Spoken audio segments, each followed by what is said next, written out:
नमस्कार दोस्तों, क्राइम तक में आपका स्वागत है। हमारे साथ इस वक्त आईसीसी के एम्पायर अनिल चौधरी मौजूद हैं। हम सबको पता है कि भारत और पाकिस्तान के बीच हमेशा से एक रसाकशी रहती है, मैच को लेकर सस्पेंस बरकरार रहता है, लेकिन फाइनली ये हुआ था कि अब पाकिस्तान की टीम T20 मैच खेल रही है। लेकिन अब जो उसमें सबसे बड़ा ट्विस्ट आया है, एक बॉलर पर सबकी नजर है और वो बॉलर है तारिक उस्मान। आप ये देख रहे हैं फुटेज में किस तरह से तारिक उस्मान बॉलिंग करते हैं। वो थोड़ी देर के लिए रुकते हैं और फिर बॉल फेंकते हैं। तो तारिक उस्मान का जो ये एक्शन है, इसको लेकर अब तमाम सवाल खड़े हो रहे हैं। क्या कानून है, क्या कानून कहता है? हमारे साथ अनिल चौधरी साहब मौजूद हैं। सर, स्वागत है आपका क्राइम तक में। कैसे हैं चिराग जी? बिल्कुल मैं बहुत आपका बढ़िया हूँ सर। जी। ये बताइए कि ये जो तारिक उस्मान का जो एक्शन है, क्या कहना है सर? ये बिल्कुल सही है? क्योंकि हम मुझे याद है ना, बचपन में हम क्रिकेट जब खेलते थे, एक कहते थे भट्टा बॉल। तो क्या ये वो तो नहीं है? बिल्कुल, ये बहुत लोग पूछ रहे हैं और आपका सवाल है तो मैं जवाब देना पड़ेगा। देखिए, तीन चीजें हैं जो इसमें लोगों को आड़े आ रही हैं। पहली बात तो है कि कहीं जर्क तो नहीं करते। वो आईसीसी ने 2 बार क्लियर कर दिया, तो इनका जो बैंडनिंग और स्ट्रेटनिंग है, जो डिलीवरी स्विंग में, वो ठीक है, वो विद इन परमिसिबल लिमिट है। दूसरा है, जो भी साइड से आते हैं तो काफी लोगों को डाउट है कि रिटर्न क्रीज तो नहीं काट रहे, नो बॉल तो नहीं है। ये काट के तो आते हैं, लेकिन जब डिलीवरी करते हैं तो जो इनकी डिलीवरी स्ट्राइड है वो अंदर ही है, तो वो भी कानून के हिसाब से ठीक है। और तीसरा है, जो साइड से हाथ लाते हैं, क्योंकि वो शोल्डर हाइट के ऊपर है, तो वो भी इशू नहीं है। जो सबसे बड़ा इशू है, जो सबको तंग कर रहा है, जो आपको भी तंग कर रहा है, वो है इनका पॉज। ये जो रुक के बॉल डालते हैं, ये बैट्समैन को देख के फिर डिलीवर करते हैं। लेकिन क्योंकि ये सारी बॉलें एक ही तरह से करते हैं, तो जो एग्जिस्टिंग लॉ है उसके हिसाब से कोई प्रॉब्लम नहीं है। प्रॉब्लम तब होगी जब ये बीच में कोई बॉल बिना रुके डाल देंगे, या कोई बहुत ज्यादा रुक के डालेंगे, जबकि इनका ड्यूरेशन 2 एक्शनों में बहुत ज्यादा अलग होगा। तब बल्लेबाज को हटना पड़ेगा। वो हटेंगे, रिसीव नहीं करेंगे, तो फिर शायद एम्पायर इंटरवीन करेंगे।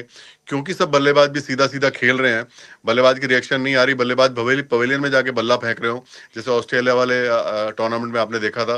लेकिन वहां तो सभी खेल रहे हैं। तो मुझे लगता है अभी जो रूल है उसमें थोड़ा ग्रे एरिया, उसके हिसाब से बिल्कुल ठीक है। आप इनको, क्योंकि इनकी सारी बॉलें एक ही एक्शन से हैं। लेकिन अनिल सर, जिस तरह से एक्शन है, वो एक्शन तो थोड़ा अलग है। बात आपकी ठीक है कि उसमें पॉज ले रहे हैं, वो एक लिमिट तक पॉज लिया जा रहा है। लेकिन कहीं ना कहीं ये एक्शन तो देखने में नजर नहीं आता ना।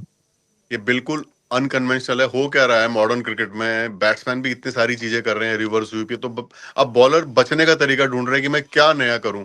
आपने पहले केदार जाधव को देखा होगा, वो साइड से डालते थे। सबसे पहले मलिंगा ने शुरू किया, लेकिन सब लीगल है। और आपने देखा होगा रियान पराग ने डाली इस तरह की बॉलें। लेकिन उनके में पॉज नहीं है। उनमें उनमें उनमें और इनमें फर्क क्या है कि पॉज करते हैं।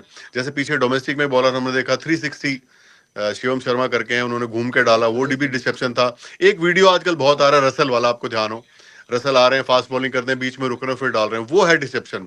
अब क्योंकि इनके सब एक्शन में पॉज है, तो रूटीन एक्शन हो गया। और आप उसको जो अभी कानून है बॉलिंग के, उसके हिसाब से वो लीगल है, वो फेयर डिलीवरी में गिना जाएगा। हाँ, लेकिन अगर ये रुकने का जो इनका सिलसिला है, इसको अगर ये कम ज्यादा करेंगे, बहुत ज्यादा, तब इनको प्रॉब्लम होने वाली है। लेकिन सर, अगर कानून की बात करूं तो क्या इस तरह की बॉल, जैसे आपने बोला कि कानूनन सही है, तो पॉज कितनी देर का होना चाहिए तब वो एक्सेप्टेबल है? ऐसा लॉ में कुछ डिफाइन है ही नहीं। हाँ, लेकिन ऐसा ना हो कि आप बिल्कुल रुक ही जाएं और बैट्समैन खड़ा रहे, फिर अंपायर इंटरवीन कर सकता है कि ये तो अनफेयर प्ले है, मैनिपुलेशन है। लेकिन वो स्टेज अभी नहीं आई है। कल को हो सकता है ये बात इतनी डिस्कशन में आए, कोई नया लॉ में रीनरेट करें कोई चीज, लेकिन अभी जो रूल्स हैं उनके हिसाब से फेयर हैं। और अभी मुझे लगता है कोई इनकी फेयरनेस में कोई प्रॉब्लम है, क्योंकि सब बॉलों पे एक ही एक्शन है। ये सबसे बड़ी एक इशू है जो जो लॉ के हिसाब से ठीक है। सर, कल मैं मैच देखने गया था और मैंने नामीबिया की टीम भी देखी थी। वहां भी एक प्लेयर था जो मतलब पूरे आर्म को ऊपर से करके बॉल नहीं कर रहा था, वो भी साइड से कर रहा था इस तरह से। तो ये तो अब देखने को मिल ही रहा है अब तो। देखिए, वो इरेस्मस उनका नाम है, और मैं आपको बता दूं, वो मरे जी। इरेस्मस जो एम्पायर है, उनके सगे भतीजे हैं वो। इनफैक्ट उनकी कल एक बॉल डेड बॉल कर दी रॉड टक्कर ने, जो कि ठीक ही थी, दिख गई थी, लेकिन एम्पायर को ऐसे लगेगा कि वो डिस्टर्ब हुआ है, एम्पायर खुद ही तैयार नहीं, वो डेड बॉल कर सकते हैं। और फिर एक बॉल पे उन्होंने उसी तरह करके आउट भी कर दिया। जी जी जी। तो ये अब ये नई नई चीजें आपको देखने पड़ेंगी। बहुत सारे, हो सकता है कल को कुछ ऐसी गाइडलाइन डालनी पड़े, क्योंकि क्रिकेट ना बहुत जल्दी जल्दी चेंज हो रहा है। खासकर T20 में इतनी सारी चीजें हो रही हैं कि मुझे लगता है कि लॉ में अभी भी कुछ चीजें ऐसी हैं जो आपको कवर करनी पड़ेंगी आने वाले टाइम में। और ये सचमुच में बहुत चैलेंजिंग सिचुएशन है सबके लिए कि आप रूल के हिसाब से आप उनको अभी रोक नहीं सकते। जो आज आज की डेट में जो रूल है एमसीसी के, आईसीसी के, जो गाइडलाइन है, उसके हिसाब से वो फेयर है। लेकिन सर मुझे याद है जब हम क्रिकेट देखते थे तो एक पॉल एडम्स आए थे, उनका एक एक्शन ऐसा था कि बिल्कुल एकदम डिफरेंट। उस समय बड़ा विवाद हुआ था कि ये कैसी बॉल करते हैं।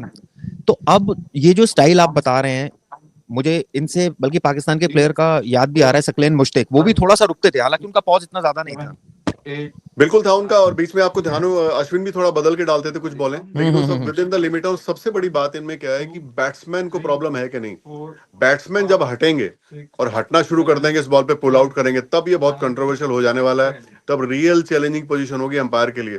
फॉर एग्जांपल, अगर अभी इंडिया वाले मैच में कोई बैट्समैन हटने लगे और बोले कि मेरे को समझ नहीं आ रहा है कब डाल रहा है, तो मुझे लग रहा है अंपायर को हैंडल करना बहुत चैलेंजिंग होगा, और ये बहुत इंटरेस्टिंग होने वाला है।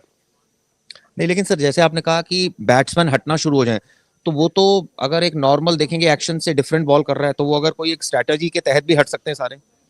एक आध बार तो हट ही सकते हैं, लेकिन अगर अंपायरों को लगेगा कि जो ये बॉलिंग है तभी भी ठीक है, उसमें कोई प्रॉब्लम नहीं है, तो वो फिर बैट्समैन से बात करेंगे कि आप ऐसे मत हटिए, नहीं तो फिर वो टाइम वेस्टिंग वाला एक क्लॉज है वो आ जाएगा बैट्समैन के ऊपर।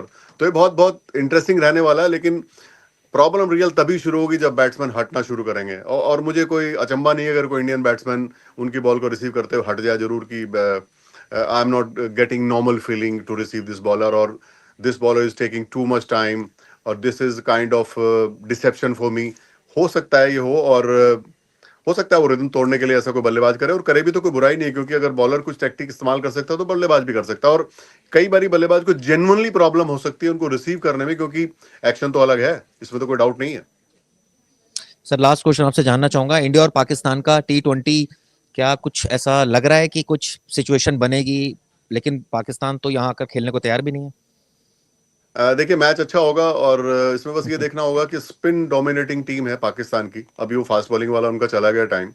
हम्म मेरा मानना है कि इंडिया पहले बैटिंग कर ले, बाद में बैटिंग ना हम्म करे, क्योंकि हम्म क्योंकि स्पिनर बहुत अच्छे हैं, बाउंड्री थोड़ी बड़ी है उधर श्रीलंका में। और हम्म इंडिया, अगर आप ऑन पेपर देखें तो बहुत अपर हैंड है, रिकॉर्ड में जाएं तब भी अपर हैंड है, और इंडिया बहुत कॉन्फिडेंट है।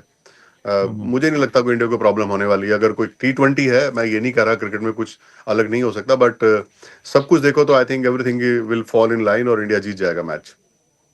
चलिए, बहुत बहुत शुक्रिया सर, आपने सारी एक तरह से कहा जाए जो एक्शन है उसको लेकर, जो कानून था और किस तरह से प्लेयर्स सोच सकते हैं इसके बारे में, ये आपने सारी चीजें बताई। बहुत बहुत शुक्रिया क्राइम तक से बात थैंक यू चिराग, मुझे अच्छा लगा कि आप क्रिकेट खेलते हो, कभी कभी आपने क्रिकेट के आज सवाल करे। बहुत हो गया क्राइम, करना। थोड़ा खेल की बात भी की जाए। Thank you, well done. Thank you all the sir, best, thank you. All the best. Thank you.